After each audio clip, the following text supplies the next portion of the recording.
안녕, 민규쌤입니다. 여러분들 전국 연합학력평가 응시하시느라고 고생 많았습니다. 고등학교 2학년 세계사 풀어볼 텐데요. 첫 시험이었고 우리가 사실은 거의 배우지 않은 부분들이 많이 출제가 되었기 때문에 요 성적을 가지고 내가 세계사가 안 맞구나 뭐 이런 생각은 전혀 하지 않아도 괜찮습니다. 기본적으로 중학교 때 배웠던 역사 원의 내용을 기반으로 중요한 개념을 확인하는 정도예요. 물론 중학교 때 배운 내용이 고등학교 때도 당연히 중요하게 여겨질 겁니다. 그러나 디테일에서 조금씩 이제 차이가 점점 날 거예요. 그래서 기본적으로 그냥 한번 복귀한다라는 느낌으로 살펴보면 될 것 같고, 우리 학생들은 이 시험이 1고사의 일부 변형돼서 출제될 수 있으니까 그거 살펴보시면 되겠습니다. 1번부터 빠르게 보도록 할게요. 가 문명에 대한 설명으로 옳은 것은 이라고 되어 있습니다. 이것은 3학년이 되어서도 수능 때도 항상 고정형 1번 문제가 나옵니다.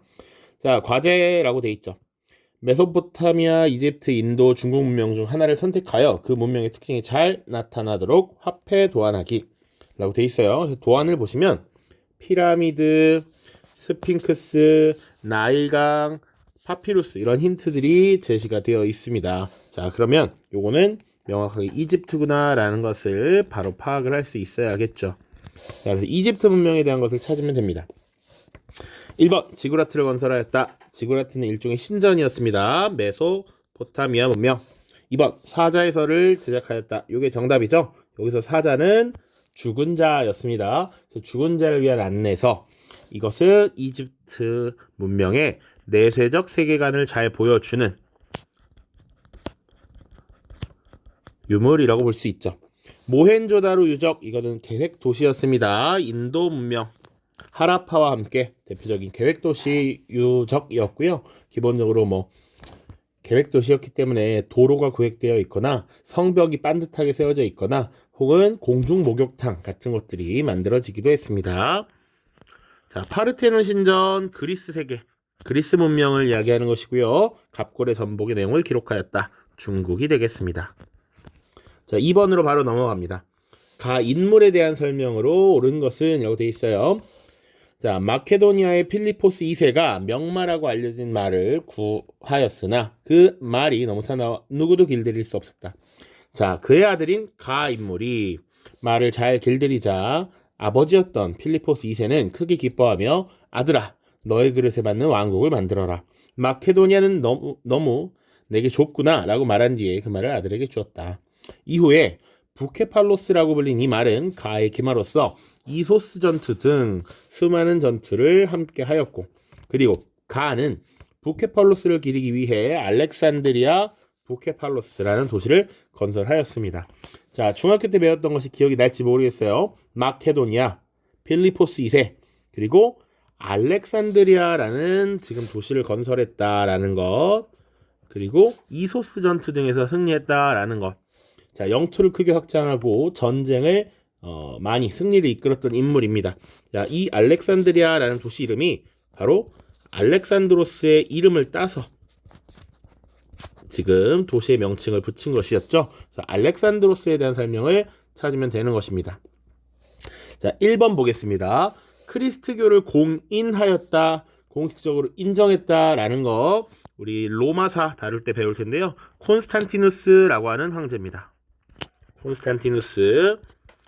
자, 도편 추방제를 마련하였다. 요거는 이제 그리스 세계 다룰 텐데 그때 나오는 클레이스테네스라는 인물이에요. 그리고 3번 아우구스투스라는 칭호를 부여받았다. 요거는 로마의 제정을 시작할 때 등장할 옥타비아누스이고요. 4번 아케메네스 왕조 페르시아를 정복하였다. 요게 정답이 되겠습니다. 당시 그래서 이 그리스 북부 지역에 있었던 마케도니아의 왕이었던 이 알렉산드로스는 일단 그리스 세계를 모두 정복을 하죠. 자, 우리가 흔히 그리스 세계 하면 아테네, 스파르타 이런 것들 기억할 텐데 요 세계를 먼저 정복하고, 그리고 서아시아 적의 아케메네스 왕조 페르시아를 정복합니다. 자, 그래서 유럽, 아시아를 아우르는 대규모의 이 영토를 확보하게 되고요. 그리고 이 알렉산드로스는 이 동방 지역, 당시 서아시아 지역에서 있었던 이런 전제군주제를 채택하고 이 동방 사람들과 혼인을 하는 이런 모습들도 나타납니다. 자, 그래서 요거 잘 기억해 두셔야 돼. 페르시아 지역을 정복했다. 알렉산드로스의 업적이 맞습니다. 자, 5번. 교황으로부터 서로마 황제의 관을 받았다. 이것도 추후에 다룰 텐데 카롤루스 대제입니다. 3번입니다. 자, 가 시대에 있었던 사실로 옳은 것은 이건 일본사 문제입니다. 자, 이 우표들은 가 시대에 창건된 도다이사를 소개하기 위해서 제작되었습니다. 자, 도다이사는 불교의 힘을 빌려 국가를 안정시키려는 쇼무 천왕에 의해 창건되었고요. 그리고 높이 약 15m의 청동대불, 그리고 이 불상이 안치되어 있는 대불전이 도다이사의 대표적인 문화유산입니다. 자, 실제 우리가 일본사를 공부할 때도 이 도다이사라고 하는 절이 언제 만들어졌는가를 잘 기억을 해야 됩니다. 여기 기본적으로 나라 시대입니다. 나라 시대. 자, 그래서 나라 시대와 관련된 설명을 찾아야 되는데요. 한번 선지 그래도 한번 쭉 설명을 해 보겠습니다. 청일 전쟁이 일어났다. 요거는 기본적으로 아예 근현대사로 넘어와야겠지. 메이지 시대입니다. 메이지 정부 시기. 당시 조선에 대한 주도권을 두고 청나라와 일본이 전쟁을 벌이게 되었던 것이죠. 일본의 승리로 끝이 났습니다. 2번 이와쿠라 사절단이 파견되었다. 요것도 마찬가지로 메이지 정부 시기였습니다. 그러니까 일본이 메이지 정부가 들어서기 직전이 에도 막부 시기예요. 이 에도 막부 시기에 미국의 페리 제독이 들어와서 개항을 하게 되었고, 그 개항 이후에 이제 막부를 타도하고 천황을 중심으로 하는 이런 새로운 정치 체제가 다시 들어섰단 말이야. 자, 그 이후에 이제 천황의 연호를 따서 메이지 정부라고 합니다. 자, 그런데 이 에도 막부 시기에 미국과 체결했던 조약이 있어요. 미일 화친 조약, 미일 수호 통상 조약 이런 것들이 있는데 굉장히 미국에게 유리하고 우리에게 불리한 것이었다라는 거죠. 그 두 개의 조약의 부당함을 지금 개정하기 위해서, 조약의 개정을 위해서 파견했던 게 이와쿠라 사절단입니다. 3번 헤이 조쿄가 수도로 번영하였다. 요게 정답입니다. 자, 일본사도 마찬가지고요. 중국사, 서아시아사 모두 지금 일본 각 정부 시기에 수도를 기억해야 됩니다. 그래서 나라 시대의 수도가 헤이조쿄라는 곳이었어요. 자, 그리고 4번 산킨코타이 제도라고 하면 에도 막부. 그리고 5번 두 차례에 걸쳐 몽골이 침입한 것은 가마쿠라 막부입니다. 가마쿠라라는 곳을 수도로 했던 시기예요. 이렇게 보시면 되겠습니다. 자, 이것도 우리 시험 범위에 들어갑니다. 성수고 학생들. 자, 4번. 가에 들어갈 내용으로 적절한 것은 이라고 되어 있습니다. 중국 황제 다큐멘터리 기획안 이라고 되어 있어요. 제목 비어 있고요. 5대 십국 시대의 혼란 속에서 새 왕조를 세운 조광윤의 삶과 정책을 조명한다 라고 되어 있습니다. 그리고 무장에서 황제가 되었다. 절도사의 권한을 회수했다. 과거제를 개혁하고 문치주의를 내세웠다 라고 되어 있죠. 지금 조광윤이라고 하면 기본적으로 송나라잖아. 송나라. 문치주의, 과거제 개혁은 뭘 말하는 겁니까? 바로 전시제도의 실시죠. 자, 그래서 지금 송나라와 관련된 타이틀을 잡으면 되겠다. 자, 정답은 바로 3번이 되겠죠. 3번. 송태조의 황제권 강화라는 것. 당나라 말기에 지방의 군사령관이었던 절도사들이 권한을 많이 가지게 되면서 지금 국력이 약해지고 무너졌기 때문에 이 송나라를 세운 조광윤은 그런 혼란상을 막기 위해서 황제에게 모든 권한을 집중하려고 했다라고 보시면 되겠습니다. 자, 1번. 수양제의 대외 진출은 무슨 사실과 관련이 있어요? 대략 고구려 원정, 무리한 고구려 원정 같은 것을 예시로 들 수 있겠죠. 자, 2번. 진시황제의 중국 통일. 기본적으로 전국 시대를 지금 수습한 것이었죠. 그리고 강력한 법과 정책을 채택했다. 이런 내용들. 전국 시대 혹은 법과 채택 이런 것들 볼 수 있습니다. 칭기스칸의 정복 활동, 서하를 정복했고요. 호라즘을 정벌했고요. 이런 얘기들. 그리고 5번 강희제의 반청 세력 진압. 반청 세력 지금 그 중국 대륙 건너편에 타이완이라는 섬이 있죠. 이 타이완에 정성공 세력이 청나라에 반대하면서 저항을 했습니다. 자, 그래서 당시 청나라에서는 이 정성공 세력과의 교류를 끊기 위해서 바다 건너 나가지 말아라, 교류하지 말아라 라고 하는 해금령을 내리기도 했었다 정도 보시면 돼요. 자, 5번입니다. 가왕조에 대한 설명을 옳은 것은 치열한 전투가 밤낮으로 반복되었다. 1258년 몽골군이 도시의 벽에 올라서 가의 수도인 바그다드를 장악하였다라고 되어 있습니다. 이것도 중요한 내용 중에 하나입니다. 그래서 가의 칼리프가 도시 바깥으로 나가 당시 몽골군의 지도자였던 훌라구를 알현하였다. 나가서 받들고 만났다라는 얘기입니다. 일주간의 약탈을 통해서 훌라구는 전리품을 모았고 도시를 떠나면서 칼리프와 그 아들을 끌고 갔습니다. 자, 여기서 봐야 되는 것 중에 하나는 이 칼리프라는 호칭, 그리고 수도인 바그다드, 이 정도 기억을 하셔야 됩니다. 자, 바그다드가 오늘날에도 있는 도시죠. 오늘날 이라크의 도시입니다. 지금 서아시아 세계야, 서아시아 세계. 그리고 이 칼리프라고 하는 것은 이슬람 세계에서 종교적 지도자이면서 정치적 지배자임을 의미합니다. 자, 그래서 이슬람 세계의 어떤 한 왕조를 지금 점령한 것이구나라는 것인데, 바그다드라고 하는 도시를 장악했던 건 아바스 왕조라고 하는 곳이에요. 그래서 이 아바스 왕조에 대한 설명을 찾으라는 문제였습니다. 자, 1번 교초를 발행하였다. 교초는 우리가 원나라 때 발행한 지폐였습니다. 지폐. 송나라 때는 교자와 회자가 발행됐고 원나라 때는 교초가 발행되었어. 그래서 원나라 말기에 사치가 유행하면서 이 종이화폐인 교초가 남발되고, 그래서 원나라의 이 경제가 무너지는 이런 모습들이 나타나죠. 다이카 개신을 단행하였다. 이것은 다이카라는 건 일본에서 사용하던 연회요. 그래서 요거는 일본의 야마토 정권이라고 보시면 됩니다. 뒤에 다루도록 하겠습니다. 올림피아 제전을 개최한 건 그리스 세계고요. 탈라스 전투에서 승리하였다. 요게 정답입니다. 요거는 당나라 수업을 할 때도 이미 언급이 됐던 것들인데, 이 당나라와 아바스 왕조가 경쟁을 벌였다. 자, 그래서 이 탈라스 전투에서는 아바스 왕조가 승리를 했고, 그래서 당시 비단길의 주도권이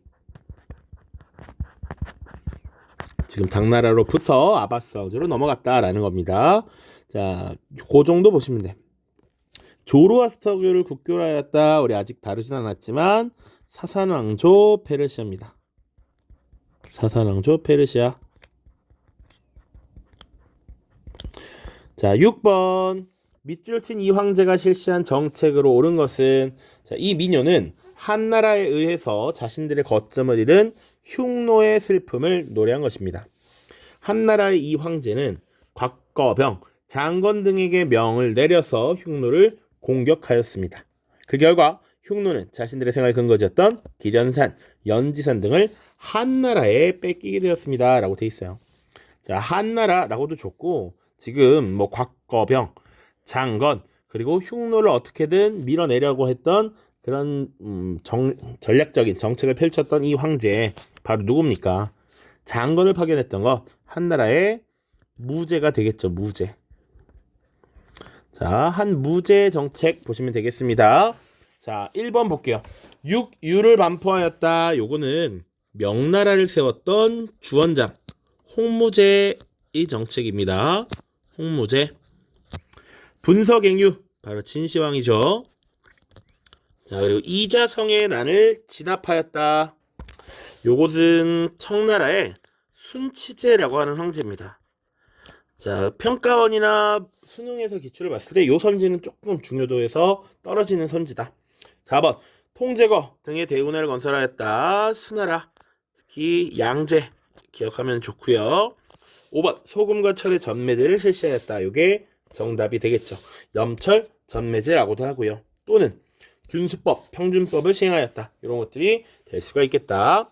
7번 보시죠. 가고강에 대한 설명을 옳은 것은, 자, 이 그림은 태양왕 가와 재상 콜베르가 고블랭 제작소를 시찰하고 있는 모습을 담고 있습니다. 당시 고블랭 제작소는 콜베르에 의해서 왕실 장식품 제작소로 육성되었는데, 이는 가의 중상주의 정책에 따라서 외국산 테피스트리 등의 수입을 제한하고 국내 산업을 발전시키기 위함이었다. 자, 요것도 일반적인 사실 유형인데 우리가 아직 세계사 본수업에서 다루지 않았으니까요. 자, 태양왕이라고 하는 호칭을 받은 이 황제, 이 국왕은 누구냐면 바로 루이 14세입니다.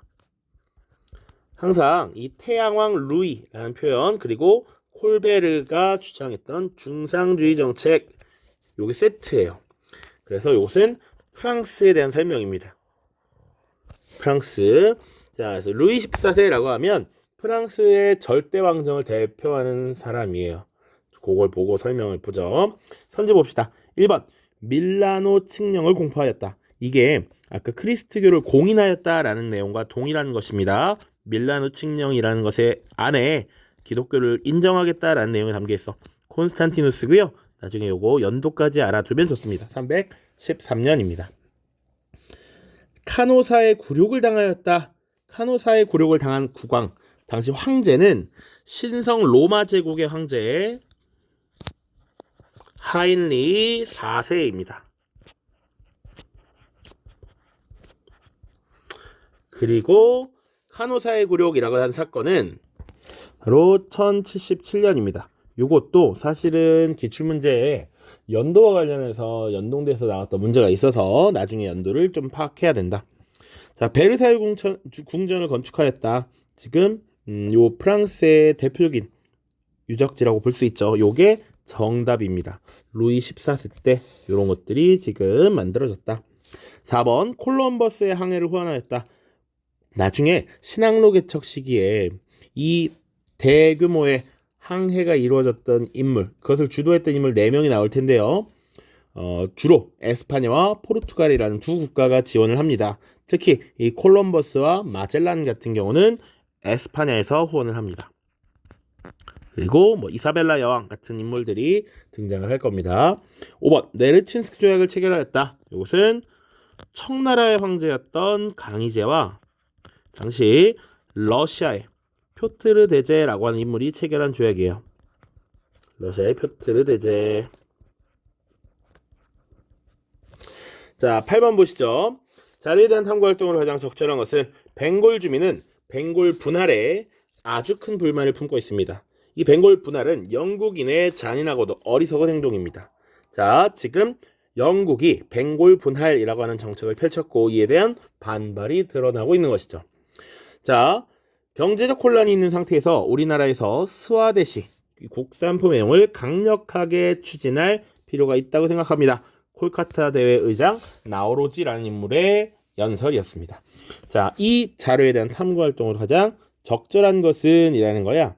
자, 당시에 영국은 실질적으로 이제 인도를 지배하게 되죠. 아예 영국령 인도 제국을 성립시켜서 무굴 제국이라고 하는 인도의 이 국가를 아예 없애버리고 사실상 완벽한 영국의 식민지로 만드는 게 1870년대입니다.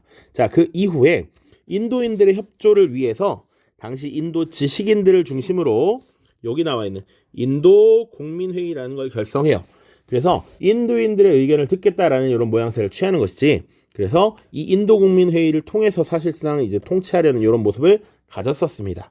그러다가 벵골 분할령이라고 하는 이런 조치를 취한 이후에 원래 영국의 협력적이었던 인도 국민회의의 인도 지배층들은 인도의 지식인들은 이 영국의 협력적인 태도를 바꾸고 비협조적인 이런 모습을 나타내게 돼요. 그게 직접적인 계기가 된 것이 벵골 분할령이고 그것을 이제 어떠한 형태로 표출할 것인가 라고 하는 일종의 민중대회 같은 게 열렸습니다. 그것이 콜카타 대회였고요. 여기서 4대 강령이라고 하는 것을 채택합니다. 그 4대 강령의 내용 중에 하나가 바로 국산품 애용이었던 스와데시였고요. 정치적 자치를 주장하는 스와라지 같은 것들도 있었습니다. 자, 그래서 스와데시, 두 번째가 자치를 요구했던 스와라지, 세 번째가 영국 상품 불매, 네 번째가 인도인 중심의 국민교육의 진흥이었습니다. 네 가지 4대 강령. 자, 1번에 있는 삼국 간섭은 우리 한국사 시간에도 다뤘었는데 청일전쟁 이후에 일본이 청나라의 랴오둥 반도를 가져갔단 말이죠. 그것을 견제하기 위해서 러시아가 프랑스와 독일을 끌어들여서 지금 일본에게 랴오둥반도를 반환하도록 한 것, 그것이 삼국 간섭이었습니다. 자, 호세 리살이라고 하는 인물은 미국의 식민 지배를 받던 필리핀의 독립운동을 이끌었던 인물이고요. 청년 튀르크당은 오늘날의 튀르키, 터키죠. 이 터키에서 청년 지식인과 장교들이 결성했던 정당입니다. 그래서 당시 이 튀르키예가 오스만 제국이라고 하는 이 국가의 지배자가 기본적으로 헌법을 제정하고 의회를 만들기로 했는데 그 약속을 지키지 않으니까 이런 정당을 만들어서 이 청년 튀르크당을 중심으로 반발을 했던 이런 모습들이 나타났습니다. 자, 태평천국운동이라고 하는 것은 중국의 1850년대에 홍수전이라고 하는 인물이 주도했던 민중반란이었죠. 그래서 기본적으로 멸만흥한이라고 하는 이런 주장을 내세우기도 했습니다. 뒤에 또 다루겠습니다. 자, 9번입니다. 가 왕조에 있었던 사실로 옳은 것은 이 라바타크 비문에는 인도의 어떤 유력자라도 카니슈카에 종속된다. 왕 중의 왕, 승리자 등의 내용이 담겨있고 이 비문은 가 왕조의 전성기를 이끈 카니슈카 왕이 영토를 확대했음을 보여주겠다라고 되어 있죠. 이건 인도사를 다루면 다시 다룰 텐데 카니슈카 왕이라고 하는 인물이 나오면 바로 쿠샨 왕조 이렇게 연결이 되어야 합니다. 그리고 지도를 보시면 수도 푸르샤프라라고 하는 것도 나와 있고요. 이것이 가장 강력한 힌트입니다. 쿠샨, 카니슈카, 그리고 이 왕조, 쿠샨 왕조와 관련해서 알아둬야 될 선지는 한 두세 개 정도가 될 텐데 자, 쭉 보죠. 1번 시박사는 기본적으로 중국의 역대 왕조에서 등장을 했습니다. 당나라 때, 그리고 송나라 때, 그리고 원나라 때까지. 자, 예니첼이라고 하는 건 기본적으로 당시에 데브시르메 제도에 의해서 강제 징집된 크리스트 교도들이 이슬람으로 개종된 이후에 당시 술탄, 이 서아시아 세계 이슬람 국가의 정치적 지도자를 술탄이라고 했습니다. 이 술탄의 친위 부대로서 편성된 이 군부대를 예니첼이라고 했습니다. 이것은 오스만 제국과 관련이 있고요. 헤이안교가 조성된 것은 일본의 헤이안 시대입니다. 4번 대승불교가 유행하였다. 이게 정답이에요. 쿠샨 왕조 하면 이 대승불교라고 하는 불교와 그리고 간다라 미술이 발달하였다. 이것이 많이 등장합니다. 자, 앙코르와트가 건립되었다. 이건 동남아의 오늘날의 캄보디아에 해당하죠. 캄보디아. 자, 캄보디아의 크메르족이 세운 크메르 왕조가 있었습니다. 그 크메르 왕조에서 건립한 것이 바로 앙코르와트라고 볼 수 있어요. 10번 보겠습니다. 밑줄 친 우리나라의 민족운동. 자, 우리나라가 어떤 나라인지 파악해야겠죠. 판보이쩌우 선생님께서 이끄는 단체의 사람들이 중국 동맹회에 가입하길 바랍니다. 자, 중국 동맹회가 혁명에 성공하면 귀국이 프랑스로부터 독립하도록 돕겠습니다. 자, 순원 선생님, 중국 동맹회가 먼저 우리나라를 도와주십시오. 우리가 독립하면 북부 지역을 혁명의 근거지로 활용할 수 있도록 약속하겠습니다. 자, 여기서 유추할 수 있는 것, 일단 알 수 있는 정보는 이 남자가 순원이라고 하는 사람이고요. 오른쪽에 있는 사람이 판보이쩌우라는 인물이죠. 자, 기본적으로 판보이쩌우가 말하는 우리나라란 말이야. 그리고 지금 순원이 말하는 중국 동맹회라는 단체, 순원과 중국 동맹회가 관련되어 있죠. 순원은 중국 사람이에요. 이 청왕조를 무너뜨리는 신의 혁명을 주도했던 인물입니다. 자, 판보이쩌우는 지금 우리를 먼저 도와주면 우리가 북부 지역을 혁명의 근거지로 활용하도록 할 수 있대. 이 판보이쩌우의 나라가 이 나라의 북부 지역이 지금 중국과 맞닿아 있다라는 거야. 동남아 지역이 어느 나라입니까? 바로 베트남이죠, 베트남.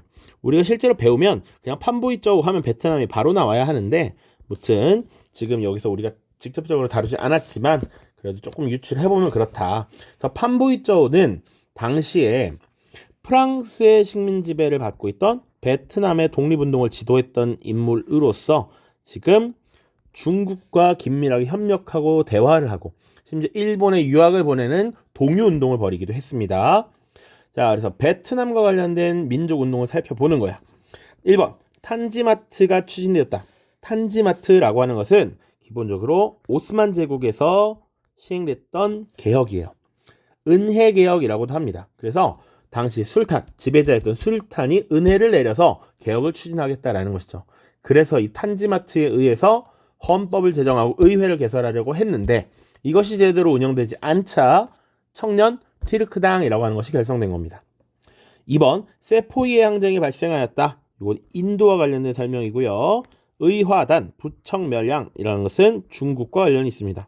여기 나오는 부청멸량이 청나라를 도와서 양놈들을 멸하자라는 의미였어. 자, 그리고 볼리바르가 독립운동을 이끌었다. 이건 나중에 다룰 텐데 라틴 아메리카 지역에서의 독립운동이고요. 그래서 이 볼리바르의 영향을 받아서 당시 라틴 아메리카 지역에 독립을 하는데 그 중에 하나 대표적인 것이 볼리비아라는 나라, 이런 나라들입니다. 자, 5번, 호찌민이 반제국주의 운동을 전개하였다. 이게 베트남에 대한 설명이죠. 베트남. 그래서 지금 베트남의 독립운동 사례 이끌었던 지도자 잘 알고 있니? 라고 물어본 겁니다. 자, 11번입니다. 자료를 활용한 탐구활동으로 가장 적절한 것은 영국 선박 토마스 호의 항해라고 되어 있고요. 1년 만에 리버풀에 도착했다. 리버풀, 우리 그래도 축구를 좀 보면 어느 나라인지 여기 타이틀에도 있으니까 알 수 있죠. 영국의 대표적인 항구 도시입니다. 자, 그리고 기억부터 보겠습니다. 1767년 6월 리버풀을 출발했고요. 니은 칼라바르 강에 도착해서 총을 주고 노예를 얻었대. 지금 여기가 유럽 대륙이고 밑에가 아프리카가 되겠죠. 자, 디귿 보면 자메이카에 도착하여 노예를 매각하고 설탕을 매입했대요. 자, 지금 이 바다, 우리 첫 시간에 다뤘으니 이 바다 바로 대서양이고요. 여기 쭉 건너가면 이 대륙은 남아메리카겠지. 남아메리카. 그리고 여기가 북아메리카가 될 겁니다. 그 리을 보면 1년 만에 리버풀에 도착하여 설탕을 매각했대. 자, 다음 자료를 활용한 탐구활동으로 가장 적절한 것은 이라고 돼 있잖아. 정답 바로 나오죠? 대서양을 중심으로 전개된 무역을 살펴본다. 이 대서양을 사이에 두고 유럽과 아프리카, 아메리카 대륙이 이렇게 교역의 주체로서 지금 등장했다라는 것이죠. 자, 1번 감합무역의 실시 배경을 알아본다. 감합무역이라고 하는 것은 자, 감합이라고 하는 이 문서가 있습니다. 서류가 있어요. 이것을 반으로 잘라서 하나는 명나라가 갖고 있었고 하나는 일본 무로마치 막부에서 소속된 이 선박들이 갖고 있었습니다. 그래서 공인된 이 감합이라고 하는 증서를 갖고 있는 사람들만 무역에 종사할 수 있었던 것입니다. 명나라와 일본 무로마치 막부. 자, 2번 페니키아의 교역 거점이라고 하면 우리 페니키아는 기본적으로 지중해 연안에서 활약했던 문명이죠. 그리고 오늘날로 치면 팔레스타인, 이스라엘, 시리아 이런 지역에 있었습니다. 자, 마르코폴로의 이동 경로를 살펴본다. 마르코폴로는 기본적으로 유럽에서 지금 원나라로 다녀왔던 인물이니까 이 자료와는 관계가 없다. 5번 바르샤바 조약기구의 설립 목적. 자, 바르샤바 조약기구라고 하는 것은 소련의 주도로 만들어진 기구입니다. 소련의 일종의 방위 제도인데, 방위기구인데 당시에 미국을 비롯한 유럽의 서방 세력들이 북대서양 조약기구 나토라고 하는 것을 만들게 되죠. 자, 북대서양 조약기구 나토를 결성했고 이에 대응하는 차원에서 소련과 흔히 공산주의 진영 동구권 국가들이 만든 이 국제 방위기구라고 볼 수 있습니다. 안보기구입니다. 자, 다음입니다. 12번 가왕조에서 있었던 사실로 옳은 것은 자, 문생천자라고 하는 고사성어가 나와 있습니다. 자, 설명 보죠. 이 고사성어는 환관 양복공에 의해 옹립된 가왕조의 소종이라고 하는 황제가 오히려 환관들을 멀리하자 양복공이 황제를 가리켜 은혜를 모르는 문생천자라고 말한 데서 유래하였다. 과거 시험관이 급제자인 문생을 결정하듯이 환관이 황제의 즉위를 좌우한다라는 의미입니다. 자, 요거는 지금 문생천자에 대한 설명일 뿐이고요. 사실은 그 밑에가 중요합니다. 안사의 난을 전후하여, 여기서 사실 끝나야지. 균전제와 조용조조가 붕괴되고 각 지방의 군사령관들, 절도사들이 독립적인 세력으로 성장하면서 가의 통치 질서가 무너지고 황제권이 약화된 상황을 잘 보여준다. 요 내용들, 밑에 요 내용들이 결정적이죠. 요 왕조는 당나라죠, 당나라. 그럼 당나라에서 있었던 사실로 옳은 것을 고르면 됩니다. 1번, 당삼채가 제작되었다. 맞죠? 당삼채, 대표적인 유물입니다. 당삼채 혹은 대진경교, 유행중국비 이런 것들. 자, 나머지 선지, 명나라에서 시행됐던 것이 이갑제입니다. 일종의 향촌 자치조직이라고 볼 수 있습니다. 그래서 향촌에서 자체적으로 치안을 유지시키고 그리고 향촌에서 세금을 거두어서 중앙에 올리는 이런 일들을 했습니다. 3번, 팔기군이 조직되었다. 청나라에 대한 설명이고요. 제자백가, 춘추 전국시대죠. 채륜이 제지수를 개량한 것은 기본적으로 한나라 때입니다. 좀 더 디테일하겐 후한때죠. 후한때. 자, 13번입니다. 가왕조에서 볼 수 있는 모습으로 가장 적절한 것을. 자, 세계도시 탐방이라고 되어 있고요. 설명 바로 됩니다. 정화의 본명인 삼보에서 이름이 유래하였다. 가의 환관 정화는 영락제 때부터 추진된 대규모 항해를 지휘해서 동남아시아, 인도, 동아프리카 해안까지 진출했다. 그리고 나서 이제 이 국가를 중심으로 한 조공 책봉 질서를 구축했죠. 자, 이 왕조, 정화, 영락제라고 하면 바로 명나라입니다. 명나라. 자, 자금성 건설에 동원되는 동민, 요게 바로 정답입니다. 자, 당시에 명나라는요, 건국될 때 당시에는 주원장이라고 하는 인물이 건국을 했습니다. 주원장이 건국을 하고 당시 주원장을 이제 연호를 따서 홍무제라고 불렀죠. 홍무제. 자, 이때 수도가 난징이라고 하는 도시였습니다. 난징, 한자로 남경이라고 합니다. 그런데 그 이후에 이제 건문제라고 하는 황제가 있었습니다. 그러니까 맏아들에게 원래 물려줘야 하는데 이 맏아들이 금방 죽음으로써 그 맏아들의 아들이었던 손자에게 물려준 거야. 그 홍무제, 주원장의 손자가 건문제입니다. 근데 홍무제가 첫째 아들만 있는 게 아니고 여러 아들들이 있었겠죠. 그 중에 하나가 바로 주채라고 하는 인물이었고요. 이 주채 같은 둘째, 셋째, 넷째, 다섯째 아들들에게는 기본적으로 이 북방 지역의 몽골 세력들을 방어하도록 했어요. 그래서 이 주채라고 하는 이 존재도 북방 지역을 맡겨놓고 연왕이라고 불러놨습니다. 일종의 제후처럼 임명을 했다라고 생각하시면 돼. 자, 그런데 이 건문제가 황제가 되었을 때 사실 군사를 이끌고 있는 이 삼촌들이 되게 위협의 존재가 될 수 있었기 때문에 당시 신하들이 이들을 견제하도록 했어요. 자, 그래서 당시 연왕 주채는 자신의 세력을 무력화시키려는 이 황제와 황제 측근들을 이제 공격하고 사실상의 반란을 일으키게 되는 것이죠. 자, 이 사건을 정난의 변이라고 합니다. 자, 그래서 조카였던 건문제가 사실상 물러나게 되고 이 연왕 주채가 3대 황제가 돼요.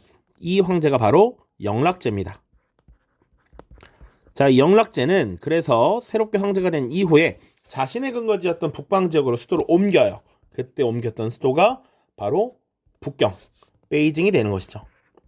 그래서 베이징으로 수도를 옮기고 새로운 궁궐인 자금성을 건설하게 되는 겁니다. 요거 같이 보셔야 돼. 그래서 1번이 정답입니다. 자, 2번 고구려 원정을 명령하는 황제, 요건 뭐 수나라 때 양제나 뭐 당나라 고조 이연, 당태종 이세민 등이 되겠죠. 수당 모두에 해당할 수 있습니다. 메이지 유신을 추진하는 관료, 요거는 에도 막부 시기에 당시 막부 타도 운동을 벌였던 관료들이 되겠죠. 4번 사고전서 편찬, 요것은 청나라 완성된 게 걸륭제 때입니다. 걸륭제. 황건적의 난을 피해 도망가는 호족도 나오고 황건적의 난도 나와요. 요거는 후한 때가 되겠습니다. 후한. 자, 14번 가나 시기 사이에 있었던 사실로 옳은 것은, 자, 요거는 가나가 과연 언제적인지 정확하게 파악을 해야겠죠. 가 보시면 2년 전 인권선언을 발표한 국민의회가 입헌군주제 등의 내용을 담은 헌법을 제정하였다. 자, 이 인권선언 기억나나요? 중학교 때도 배웠고 사실은 통합사회 시간에도 다루는 내용이야. 인간과 시민의 권리선언이라고도 하죠. 인권선언입니다.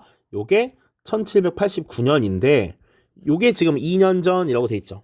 그러니까 지금 1791년에 프랑스 혁명 이후에 새로운 헌법, 흔히 91년 헌법을 제정을 했던 겁니다. 그리고 지금 입헌군 주제 국민의회라는 게 나오죠. 그래서 이 91년 헌법 이후에 구성된 입법의회가 있습니다. 자, 그리고 보시면 나폴레옹 법전 편찬이라고 돼 있어. 이미 나폴레옹이 황제로서 즉위해서 이 법전을 편찬했다라는 거야. 이 시기가 나폴레옹이 황제에 즉위하고 나서 법전을 편찬한 건데 요게 1804년입니다. 물론 요거는요 연도를 다 외우지 않아도 됩니다. 다만 우리가 프랑스 혁명이라는 사건을 다룰 때 기본적으로 국민의회 그리고 입법의회 그 다음 국민공회 그리고 통령정부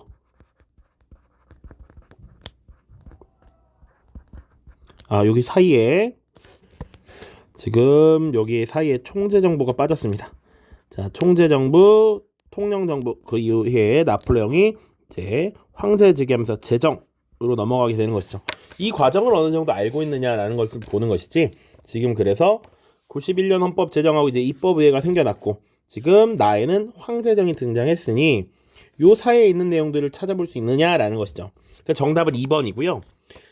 실제로 2, 3학년 때 이 프랑스 혁명을 조금 더 다룬다면 선지는 통령정부가 수립되었다도 나올 수 있지만 혹은 이 국민공회 시기에 대표적인 공포정치가 시행됩니다. 자, 그래서 이 공포정치를 주도했던 로베스피에르가 이제 권력을 빼앗기고 죽음을 맞이하게 되는 테르미도르의 반동 이런 것들이 언급이 될 수도 있어요. 자, 그래서 2번이 정답이고요. 빈 체제가 성립된 것은 더 이후입니다. 나폴레옹이 몰락한 이후 1814년, 15년 가량이 됩니다. 레판토 해전은 에스파냐와 오스만 제국이 지금 바다에서 격돌을 했던 것이에요. 대략 1571년대입니다.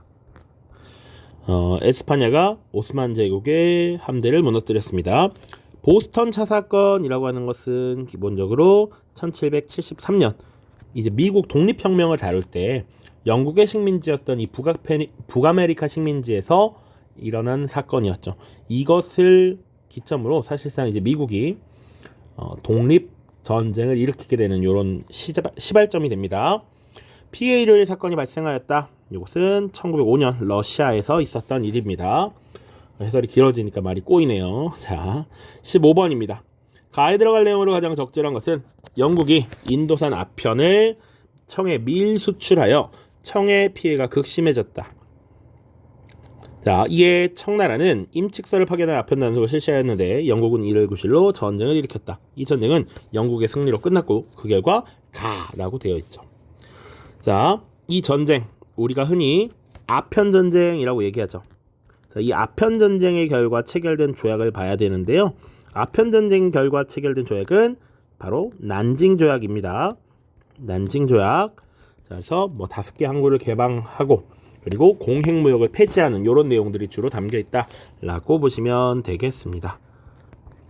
자, 그럼에도 불구하고 사실상 이 영국의 대중국 무역이 개선되지 않자 그런 것들을 타개하기 위해서 사실은 제2차 아편전쟁이 추후에 벌어지게 되죠. 1856년부터 60년까지 또 등장하게 될 겁니다.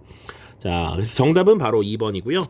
비단끼리 개척되었다. 이건 뭐와 관련이 있다라고 했습니까? 한 무제 시기에 흉노를 견제하기 위해서 동맹을 찾아 떠났지. 장건을 파견해서 대월지와 동맹을 맺으려 했단 말이야.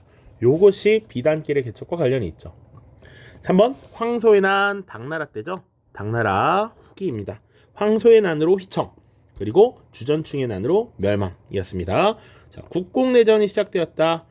기본적으로 중국의 내전입니다. 국민당과 공산당의 내전이야. 그래서 흔히 말하는 국공내전은 2차 세계대전이 끝나고 나서 이 중국 대륙의 패권을 두고 다퉜던 것을 이야기합니다. 그래서 보통 1946년부터 49년까지 보통 일어났다라고 보고요. 여기서 패배했던 국민당이 대만으로 넘어가게 되죠. 그리고 공산당이 중국 대륙을 장악하면서 중화인민공화국이 수립됩니다. 자, 오사운동이 전개된 것, 요것은 1919년의 일입니다. 다음 이제 마지막 페이지입니다. 16번. 다음 편지를 활용한 탐구 주제로 가장 적절한 것은 이라고 되어 있습니다.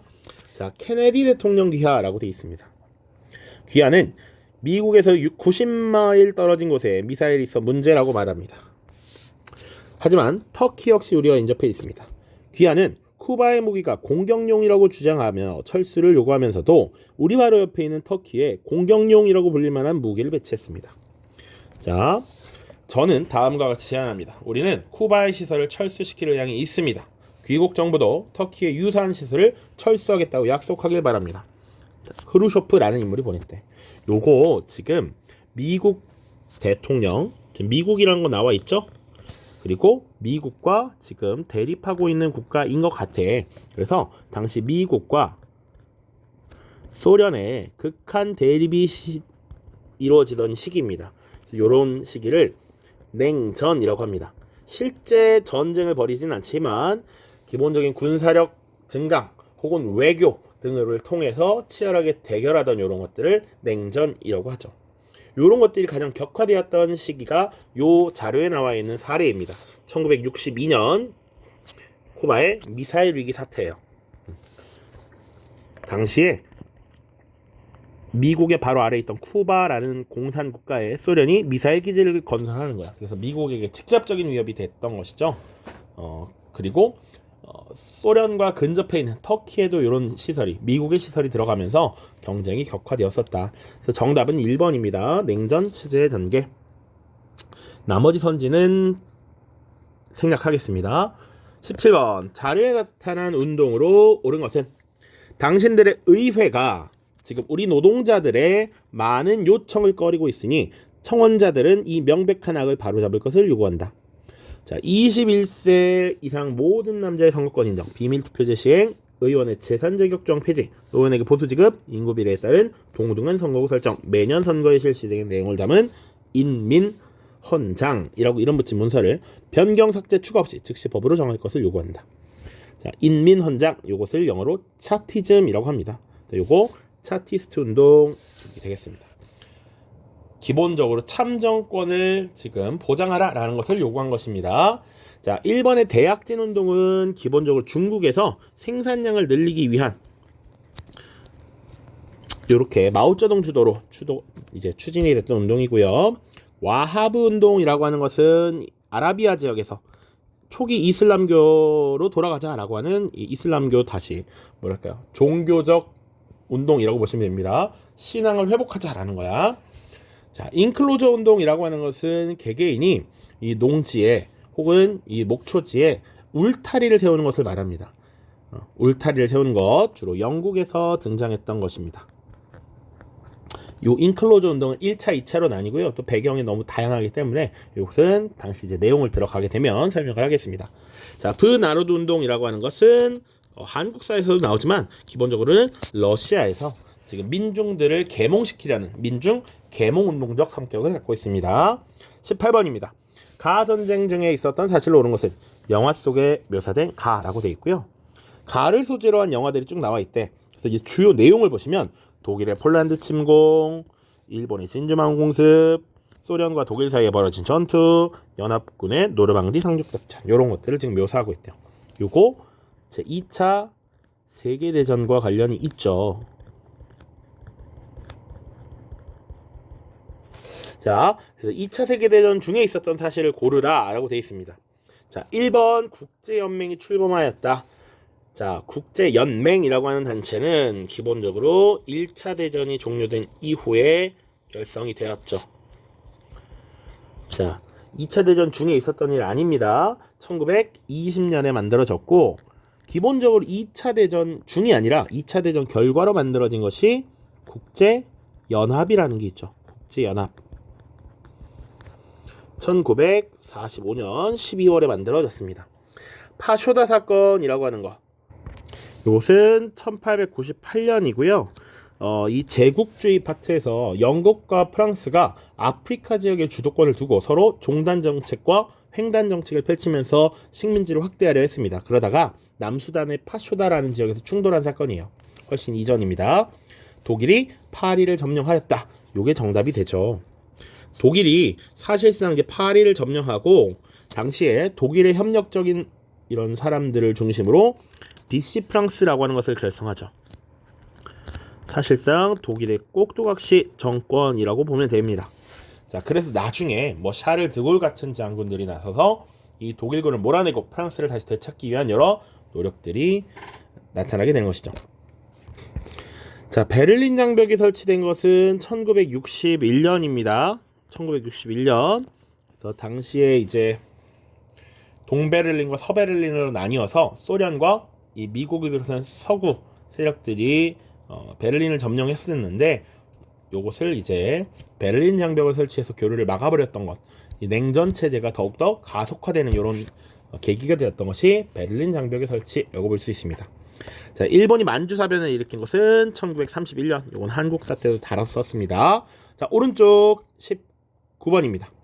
가제국에 대한 설명으로 옳은 것은, 자, 문장으로 보는 세계사. 문장은 가문의 시그니처 무늬, 인장이라고 보시면 됩니다. 자, 가 보시죠. 자, 14세기경부터 사용된 가의 쌍두 독수리 문장은 유럽과 아시아에 걸쳐 있는 이 제국의 영토를 상징하는 것으로 알려져 있다. 한때 번영을 누렸던 이 제국은 1453년 메메트 2세에 의해 수도 콘스탄티노폴리스가 점령되면서 멸망하였다. 이후 모스크바 대공국이 이반 3세는 이 제국 마지막 황제의 조카딸과 결혼하고 쌍두독수리의 문장을 담은 인장을 사용하면서 이 제국의 후계자임을 자처하였다. 자, 보기 볼게요. 1번입니다. 타지마할을 건설하였다. 요거 기본적으로 인도죠. 인도의 무굴 제국입니다. 무굴 제국. 자, 2번 백년 전쟁에서 승리하였다. 이거는 영국과 프랑스의 전쟁이었는데요. 프랑스가 승리했다라고 보통 봅니다. 티무르에 의해 건국된 것은 나중에 다룰 중앙아시아 지역의 티무르 제국이고요. 4번 베스트팔렌 조약을 체결하였다. 이 베스트팔렌 조약은 정말 많은 국가들이 체결을 했습니다. 그래서 어떤 한 국가를 특정하기 어렵습니다. 자, 5번 유스티니아누스 법전을 편찬하였다. 이게 정답이에요. 지금 요 내용, 메메트 2세에 의해서 수도 콘스탄티노폴리스가 점령되면서 멸망하였다. 이게 지금 비잔티움 제국에 대한 설명이고요. 이 비잔티움 제국에서는 유일하게 한 명의 황제가 이름이 등장하는데요. 우리가 암기해야 될 황제라고 하면 이 유스티니아누스 대제가 있습니다. 그래서 당시에 시행되던 여러 가지 법들을 총정리해서 유스티니아누스 법전을 편찬했고, 그리고 당시 성 소피아 성당이라고 하는 것을 건립합니다. 요거 같이 기억을 해두시면 좋을 것 같습니다. 비잔티움 제국 유스티니아누스 대제 법전 편찬 성 소피아 성당 건립. 자, 마지막입니다. 마지막 20번. 밑줄 친 나에 대한 설명으로 옳은 것은, 자, 85년 소련 공산당 서기장이 된 나는 우리가 더 이상 이전처럼 살 수 없다는 것을 깨달았습니다. 요게 누구냐면요, 고르바초프라고 하는 인물입니다. 고르바초프. 자, 우리가 국내외적으로 피할 수 없는 재앙에 직면했다는 깨달음은 역사적인 선택을 할 수 있게 해주었습니다. 페레스트로이카라고 하는 것은 우리 국민을 상식으로 되돌려 놓았고 세계의 우리를 개방할 수 있게 해주었습니다. 아울러 국가의 내부 발전과 대외 정책에서 정상적인 관계를 회복시켰습니다. 자, 당시 냉전 체제 하에서 미국과 소련의 이런 지속적인 경쟁이 더 이상 지속되기 어렵다라고 느낀 겁니다. 그래서 이 당시 소련 공산당 서기장이었던 고르바초프가 페레스트로이카 혹은 글라스노스트라고 하는 것들을 내세우죠. 개혁 개방이었습니다. 그래서 이런 것들을 통해서 지금 이 소련의 새로운 지금 정치 변혁을 이끌고자 했다라고 보시면 되겠습니다. 자, 1번입니다. 대륙 봉쇄령을 내렸다. 이것은 나중에 나폴레옹이라고 하는 인물이 황제가 되고 나서 유럽 전역에 대한 사실상의 지배력을 확보합니다. 그리고 마지막 남았던 상대가 영국이었는데 이 영국을 고립시키기 위해서 대륙을 묶어두는 대륙 봉쇄령을 내렸고요. 자, 2번 문화대혁명을 일으켰다. 이것은 마오쩌둥이죠. 마오쩌둥. 자, 3번 마셜 계획을 추진하였다. 당연히 마셜이란 인물이죠. 이 마셜은 미국의 재무부 장관이었습니다. 그래서 당시에 미국의 대통령 트루먼 그리고 재무장관 마셜이 계획했다라고 볼 수 있고요. 4번 95개조 반박문을 발표했다. 이거 나중에 종교개혁 파트에서 나올 텐데 루터라는 인물입니다. 정답은 5번이 될 겁니다. 자, 이 소련이라고 하는 나라는 어떻게 보면 공산주의 국가였죠. 공동생산, 공동분배를 가장 중요한 기치로 내걸었단 말이야. 미국을 비롯한 서구 자본주의 국가의 대척점에 있었던 것이죠. 그런데 분명 소련이 이 공산주의 한계를 느끼면서 시장 경제적 요소를 일부 도입하는 이런 모습들을 보이게 됩니다. 자, 그래서 여러분들 지금 20개의 문제를 쭉 살펴봤습니다. 나름 자세하게 설명을 했다라고 생각이 되고요. 보통 한 30분 내에서 2학년 모의고사는 끝는데 좀 자세히 50분 정도 설명을 했습니다. 자, 특히 성수고 학생들은 1회고사 때 여기 들어갈 내용들이 일부 있습니다. 중국사와 그리고 대략 이제 서아시아사 정도는 들어갈 수 있을 것 같아요. 그래서 선생님이 실제 수업 때도 어떤 문제들을 중점적으로 봐야 되는지 체크해서 안내를 해줄 테니 그거 잘 참고하시고요. 그 외에도 추가적으로 계속 공부할 때 이것들을 참고하시면 좋을 것 같습니다. 중학교 때 내용이었지만 사실은 기존의 2학년 문제를 봤을 때 사실 난이도가 조금 있다고 생각되고요. 그럼에도 불구하고 우리가 조금씩 이제 개념을 정리해 나가고 키워드들을 중심으로 잘 암기한다면 요 정도 문제는 가볍게 풀 수 있다. 그리고 2학년 때부터 개념을 잘 다져놓으면 3학년 때는 더더 문제가 없이 잘 할 수 있을 것이라고 생각이 됩니다. 자, 여러분들 세계사가요. 내용이 많지만 중요한 키워드들을 잘 잡아주면 풀기에 어려움이 없습니다. 오히려 깊이 고민할 것이 없는 것이 바로 역사 과목이니까 끝까지 포기하지 마시고 잘 해내시기를 바랍니다. 자, 모두 고생하셨습니다. 안녕.